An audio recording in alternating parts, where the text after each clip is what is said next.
বিজেপিৰ এখন B team বুলি ক'ব পাৰি। সেই বি টিমটোৱে সদায় আপোনাৰ মানে বঙালী, বিহাৰী, মাৰোৱাৰীক টাৰ্গেট কৰি কথা কয় আৰু বিশেষকৈ বাৰে বাৰে টাৰ্গেট কৰা হয় হিন্দু বাঙালী লোকসকলক। এইটো আমি গম পাইছোঁ যে এইটো আপোনাৰ সম্পূৰ্ণভাৱে আমি গম পাইছোঁ যে এইটো আপোনাৰ বিজেপিৰ এখন বি টিম হয় বুলি। আজি কিছুদিন আগত আমাৰ অসমৰ মাননীয় মুখ্যমন্ত্ৰী হিমন্ত বিশ্ব শৰ্মা মহাশয়েও তেওঁৰ মুখেদি ওলালে কথাটো যে অসমত বাংলা ভাষা ক'লেই বোলে বাংলাদেশী। তো আমি বৰ লাজ পাইছোঁ, দুখ পাইছোঁ। অন্ততঃ আমি যোৱা লোকসভা নিৰ্বাচন, বিধানসভা নিৰ্বাচন, BTC নিৰ্বাচনত এই ব্ৰহ্মপুত্ৰ ভেলীত আমাৰ 70 লাখৰ ওপৰত যিখিনি ভোটাৰ আছে, বিজেপিক বিশ্বাস কৰি সনাতনী ধৰ্মৰ এটা আস্থা বিজেপিৰ ওপৰত আছে বুলি, তো আমাৰ যিখিনি হিন্দু বাঙালী ৰাইজসকল আছিলে প্ৰায় 70 লাখৰ ওপৰত, এইখিনি মানুহে বিজেপিক বিশ্বাস কৰি পেলাই ভোট দিছিলে বা গাদীত বহাইছিলে মুখ্যমন্ত্ৰী হিমন্ত বিশ্ব শৰ্মা মহাশয়ক। তো আজি তেওঁৰ মুখেদি যে মানে এইখিনি কথা শুনিব পাই আমি বৰ দুখিত হৈছোঁ, বৰ লাজ পাইছোঁ। আৰু আমি চাবলৈ পাইছোঁ আমাৰ বাঙালী যিখিনি জনবসতি গাঁও আছে বা আমাৰ উঠি অহা যিখিনি শিক্ষিত নিবনুৱা ল'ৰা ছোৱালীখিনি আছে বা শিক্ষিত ল'ৰা ছোৱালীখিনি 3rd গ্ৰেড 4th গ্ৰেড চাকৰি তেনেকুৱা সুবিধা পোৱা নাই। আজি মাটিৰ মেধিকৰণৰ ক্ষেত্ৰতো বঙালীসকলৰ লিষ্টত নাম অহা নাই। তো আমি পৰিলক্ষিত হৈছোঁ যোৱা লোকসভা নিৰ্বাচনত আমাৰে সংগঠনৰ 2-4জন নেতা বা মুৰব্বীসকলক বিজেপিত আপোনাৰ টিকট দিম বুলি কৈ পেলাই জইন কৰাইছিলে। আজি ভাল জাগা এটা বঙালী জাতি হিচাপে চাব গ'লে ভাল জাগা এটা বাঙালীসকলক দিয়া হোৱা নাই।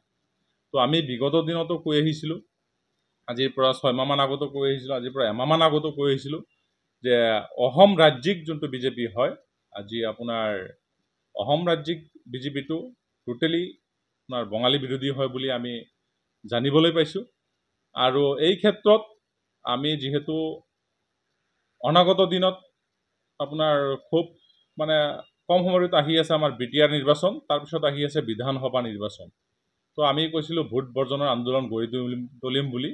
তো ঠিক আমি ভোট বৰ্জনৰ আন্দোলন আৰম্ভ কৰিছোঁ প্ৰায়। তো এই আমাৰ ভোট বৰ্জনৰ আন্দোলনত বিজেপি বৰ্জনৰ আন্দোলনত মানে আজিৰ পৰা আৰম্ভ হ'ব। তো বিজেপি বৰ্জন কৰাৰ আন্দোলন আমি চাইছোঁ আমাৰ অসমত বসবাস কৰা হিন্দু বাঙালী লোকসকলক মানে গুৰুত্ব দিয়া হোৱা নাই। আমি শিলদৌল ভাঙি ফালে বিজেপি চৰকাৰ আনিছিলোঁ, ভাবিছিলোঁ আমাৰ পক্ষত চৰকাৰ 2-1 মাত মাতিব বুলি বা আমাৰ কি ধৰণৰ অসুবিধা আছে এই অসুবিধাৰ বুজ ল'ব বুলি। তো আমি চাবলৈ পাইছোঁ আজি প্ৰায় 9 বছৰ পাৰ হ'ল বাঙালীসকলৰ 1% কোনো ধৰণৰ সমস্যা তেনেকুৱা সমাধান কৰিবলৈ সক্ষম হোৱা নাই বিজেপি চৰকাৰে। তো আমাৰ বিগত দিনত আমাৰ সংগঠনৰ যিখিনি নেতৃবৃন্দ গৈ পেলাই বিজেপিত যোগদান কৰিছিলে তেওঁলোকৰ লগত আমাৰ আলোচনা চলি আছে। যেনেবা আমাৰ টংলাৰ আছিলে সুজিত চৰকাৰ, টংলাৰে আছিলে শ্যামল চৰকাৰ, তেওঁলোকক আমি বিজেপি বৰ্জন কৰাই খুব কম সময়ৰ ভিতৰত অকল সুজিত চৰকাৰ শ্যামল চৰকাৰ বুলি নহয় বাকী যিখিনি মানুহ বিজেপিত যোগদান কৰি আছে আজিৰ ডেটটো বিজেপিত আছে তেওঁলোকক আকৌ সংগঠনৰ মজিয়াত লৈ আনিম আৰু এই ভোট বৰ্জনৰ আন্দোলন অতি সোনকালে গঢ়ি তুলিম। তো বিজেপি চৰকাৰে যদি তো এতিয়ালৈকে চোৱা নাই আৰু আমি আশা কৰাও নাই যে বিজেপি চৰকাৰে বঙালীৰ হৈ মাত মাতিব বা আপোনাৰ বঙালীৰ কিবা সমস্যা সমাধান কৰিব বুলি। তো আমি কমপ্লিটলি গম পাইছোঁ আজি আমাৰ অসম ৰাজ্যিক বিজেপিৰ সভাপতি দিলীপ শইকীয়া মহাশয়ে হওক বা আমাৰ হিমন্ত বিশ্ব শৰ্মা মহাশয়ে হওক, তো বাঙালীৰ হৈ ফালে আজি আমি চোৱা নাই এছেম্বলিত মাত মাতিবৰ কাৰণে বঙালীৰ সমস্যাৰ কিবা এটা মানে লৈ পেলাই মাত মাতিব আমি চাবলৈ পোৱা নাই। তো তাৰ কাৰণে আমি দুখিত হৈছোঁ। আৰু আমাৰ সংগঠনৰ যিখিনি প্ৰাক্তন নেতাকৰ্মী আছিল তেওঁলোকৰ লগত আমাৰ আলোচনা চলি আছে। আমি খুব কম সময়ৰ ভিতৰত বিজেপি বৰ্জন কৰাম, লগত ভোট বৰ্জন কৰাম। ধন্যবাদ। মই নাৰায়ণ ঘোষ, ওদালগুৰি জিলা কমিটি সাধাৰণ সম্পাদক কৈ আছোঁ যে আজিকালি বঙালী ভাষাৰ ওপৰত এটা বিতৰ্ক চলি আছে। বঙালী ভাষা এনেকৈ ব্যৱহাৰ কৰিলে কোনোবা কৈ থাকে যে আমি বাংলাদেশী। এইটো কিয় হয় এইটো তাৰমানে ধৰিব পৰা নাই।